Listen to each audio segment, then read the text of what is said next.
I don't buy candy to give away on Halloween because I'm a fat person and I would eat most of it ahead of time. I'm not so fat that I have trouble getting out of bed or can't walk without assistance, but as a man in the high 200s, but not yet 300, I am definitely somewhere on the obesity spectrum. I've tried the gym, some diets, and some other things that have worked. A desire to be mobile and not hindered has been my motivator to start healthy lifestyle changes. I don't want to be winded on stairs. I have to walk around this anime convention for 3 days and I want to be comfortable. This t-shirt is a bit tight and it used to be roomier. These are thoughts that encourage me to get healthy. I have failed many diet attempts, but one of them involving a diet supplement shake and an apparent pyramid scheme called Isogenics worked, resulting in more than 30 pounds of weight loss in the mid-2000s. I also have more muscle tone than I should have because of a gym stint in 2014, and everyone in the office and my mom when I visit asking me to lift things. I have been inspired recently to start up the diet shakes again, or at least some kind of portion control. A company called Tosi has a great, relatively inexpensive option for this, but it has been trying to initiate this diet again, or a similar diet to it, that has made me realize a big distraction in my world of food. There was a recent article that said that weight loss has nothing to do with willpower. I disagree. You have to be able to have discipline and the willpower to continue that discipline in order to diet and exercise properly. I have a food problem. There is pressure to constantly eat food in America. It is such a weird problem to have when so many have so little. Here's a little rundown of my week. I go to work, come home, do various household stuff, and sometimes get invited to do things or make plans with friends. Then I play video games or watch various media to unwind. Here's where food gets in the way. When at work, even though I work at a nonprofit, some funds are used to keep the kitchen stocked with lots of small snacks. Initially, a young, hip, fit group of people were choosing what items would sit in the small wooden baskets in the kitchen kiosks. So many healthy snacks, fruit, and even some Tosi products were featured. Then an older woman took charge of the snacks. The healthy items were replaced with chips, Twinkies, and other snacks high in sugar. It really felt like my grandma was in charge of snack distribution.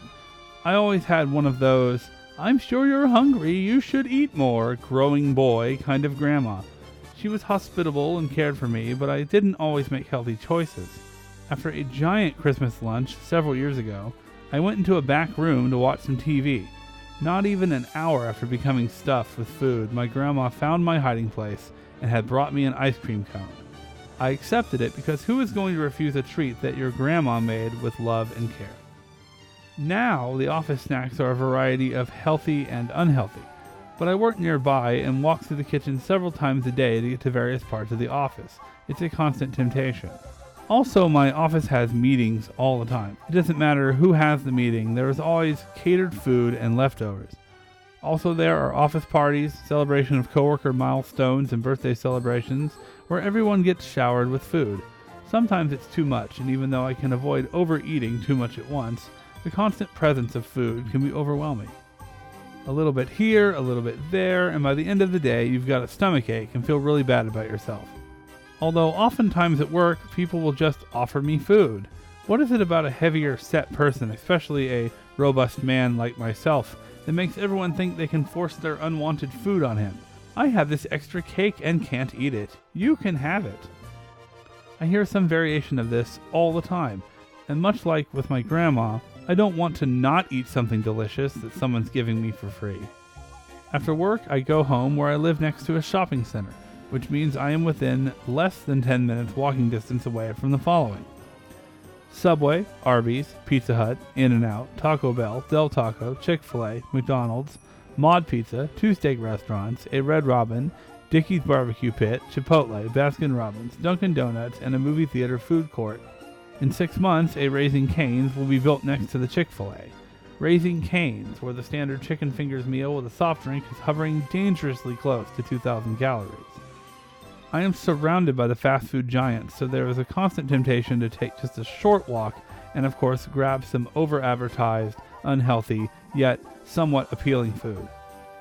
The thing that makes me feel pathetic though is instead of walking 10 minutes, is going through a Baskin-Robbins drive-thru and ordering a 1,000-calorie shake while sitting on my fat ass in my car. Every other Monday, I have a Bible study where a bunch of men get together and eat a lot of food. In fact, last meeting there wasn't enough food and we talked about how much more food we should order next time. Of course, we are all the stereotypical hungry man after a hard day's work cliche. I used to do Taco Tuesday, but thankfully my friends and I stopped that, so there's one good change for our waistlines. Thursday, I have another church-related but less biblically intensive get-together with a group of friends I've known for over a decade. It's a nice group, but after finishing a plate of food, I am always asked if I want more. Then there's dessert and so on. On Friday, my friends who don't have the time to make YouTube videos, but can finally unwind after a tough week, always pick some gaudy restaurant like all-you-can-eat sushi, Mongolian barbecue, which is also all-you-can-eat, or some other life-threatening calorie count. Then the weekend hits and it's hangouts, parties, special events, after-church picnics, catered seminars, and other gatherings where we sit, talk, and eat. You hear all these horrific things about how our population is so big that we're going to run out of food and have to eat bugs to survive. I've never seen any evidence of that.